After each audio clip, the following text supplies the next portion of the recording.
ចាបងប្អូនអរគ្នាដោយសារតែម្សិលមិញថ្ងៃកណាត់កូនខ្ញុំហើយខ្ញុំទៅមកពីថៃបងប្អូនអរគ្នាដឹងស្រាប់ហើយថានៅថៃមានគ្រោះរំជួយដីហើយបន្ទាប់មកខ្ញុំក៏ត្រឡប់មកវិញទាំងយប់ហើយមកដល់ភ្នំពេញវិញម៉ោងប្រហែលជា7:08យប់ហើយថាថ្ងៃហ្នឹងគឺជាថ្ងៃកណាត់កូនអញ្ចឹងណាហើយក៏ដំបងថាទៅទិញអីនំខេកឲ្យកូនទេដល់ពេលក្រោយមកក៏នឹកឃើញថាទិញភីហ្សាទៅយើងបានញ៉ាំដែរអញ្ចឹងណាហើយបន្ទាប់ពីយើងអង្គុយចាំមកស្ទុះភីហ្សាយើងកំងហ្នឹងក៏បានដែរហើយឥឡូវនេះខ្ញុំកំពុងទេប្រាប់ញាតិមិត្តបងប្អូនដើម្បីគាត់មកញ៉ាំភីហ្សាហើយយើងអបអរសប្រៃគប់កណាតអូនសាក់ផងអញ្ចឹងណាបងប្អូនដល់គ្នាឥឡូវនេះនៅតាមផ្លូវជិះទៅផ្ទះវិញហើយដូមីណូភីហ្សាគាត់បាន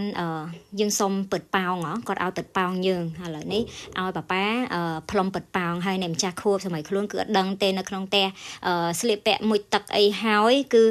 គាត់លេងតែឯងអីអញ្ចឹងទៅហើយប៉ាម៉ាក់នេះរៀងស្ងាត់នៅខាងក្រៅផ្លុំពឹតប៉ោងផ្លុំអីអញ្ចឹងណាហើយនេះសកម្មភាពពួកខ្ញុំកំពុងតែរៀបចំផ្លុំពឹតប៉ោងគាត់អ្នកផ្លុំខ្ញុំយកមកដាក់ដងគេដោតហ្នឹងដើម្បីឲ្យបងប្អូនកូនក្មួយមកដល់គាត់កាន់ពឹតប៉ោងហ្នឹងអញ្ចឹងណាហើយមួយទៀតកម្រងហ្នឹងគឺអត់មានគិតយូរទេគ្រាន់តែនិយាយគ្នាមកដល់គ្រាន់ចុះពីលើឡានពឹប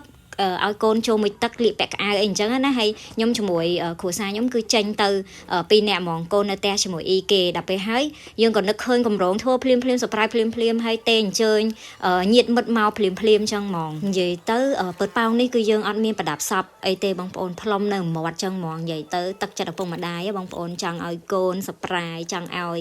កូនបានសុបាយអីអញ្ចឹងចេះតែខំប្រឹងឯងនិយាយបើថាសាច់ផ្លុំនេះក៏ឡតែនងាប់ហើយលោកខ្ញុំកំពុងតែផ្លុំញាតិមិត្តដែលខ្ញុំអញ្ជើញមកបងប្អូនកូនក្មួយហ្នឹងគឺគាត់បានមកដល់ហ្មងនិយាយទៅសរុបទាំងអស់3ម៉ូតូ10នាក់ហើយពួកគាត់គឺសិតតែនិយាយទៅអ្នកមកសុប្រាទៅថៃជាមួយគ្នាគាត់ចង់មកភ្លាមវឹងដល់ផ្ទះក្រោយខ្ញុំទេទៅបងឥឡូវគូកណ្ដោសាក់ខ្ញុំធ្វើអីតិចតួចអីអញ្ចឹងណាហៅក្មេងៗមកជុំគ្នាញ៉ាំអីអញ្ចឹងលេងស្រាប់គាត់ក៏នេះដែរគាត់វឹងមកដល់ភ្លាមដែរលក្ខណៈថាមកចូលរួមសប្រៃជាមួយគ្នាដែរនិយាយទៅពិតជាអរគុណពួកគាត់មែនតើនិយាយទៅរួមសុខរួមទុក្ខជាមួយគ្នាទាំងអស់បងប្អូនរៀងល្ងិតបន្តិចទេដោយសារតែយើងសប្រៃដល់ពេលអញ្ចឹងទៅហ៊ានបើកភ្លើងឯងខ្លាំងសាច់ចាប់អារម្មណ៍អីអញ្ចឹងណាក៏ព្រោះយើងរៀងឈូឆនៅខាងក្រៅផ្ទះដែរប៉ុន្តែដឹងថាគាត់លឺអត់ទេដល់ពេលអញ្ចឹងផលិតភ្លើងដើម្បីឲ្យវារៀងលក្ខណៈថាកុំឲ្យគាត់អាចមើលឃើញពីក្នុងមកអីអញ្ចឹងណាឥឡូវនេះយើងកំពុងតែរៀបចំដុតទៀនដុតអីដាក់នំដាក់អីចែកទឹកប៉ោងឲ្យកូនហើយយើងត្រៀមខ្លួនចូលទៅសប្រៃគាត់ទាំងអស់គ្នាចាអញ្ចឹងបងប្អូនយើងនាំគ្នាទៅមើលសកម្មភាពដែលពួកខ្ញុំសប្រៃអូនសាក់ទាំងអស់គ្នាចុះចូលទៅឡាមើលអូយទៅឡាមើលអីមើលចូលឡាអេមកតតែបងប្អូនមកវានេះលេងជត់ធំជួយក្មេង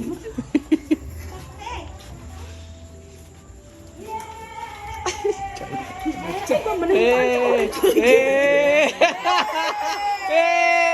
Happy birthday to you Happy birthday to you Happy birthday Happy birthday Happy birthday to you Yeah Nào, vào Một tiết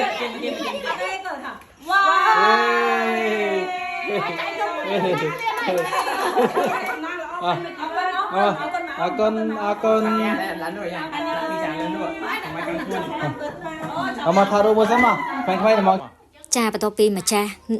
ស់ខួបគាត់ផ្លុំនំខួបកណាតផ្លុំអីហើយគឺយើងដល់ម៉ោងចាត់ការគឺយើងដល់ម៉ោងហូបចុកម្ដងអញ្ចឹងណាបងប្អូនដល់គ្នានិយាយទៅ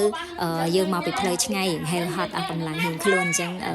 យើងញ៉ាំពើកម្លាំងតិចទៅហើយក្មេងៗគាត់បានជុំគ្នាអញ្ចឹងសប្បាយអស់ហើយយើងចាស់ក៏អង្គុយភាសាគ្នានិយាយលេងអីចឹងដែរនិយាយទៅកម្មវិធីថ្ងៃនេះគឺចប់ត្រឹមនឹងដែរនិយាយទៅសប្រៃកូនបានសម្រេចឥឡូវទៅវិញញ័រអត់ចូលនេះទៅវិញមកបាទៅវិញដាក់អត់ក្រនគ្នាសល់មួយនោះសល់ហើយ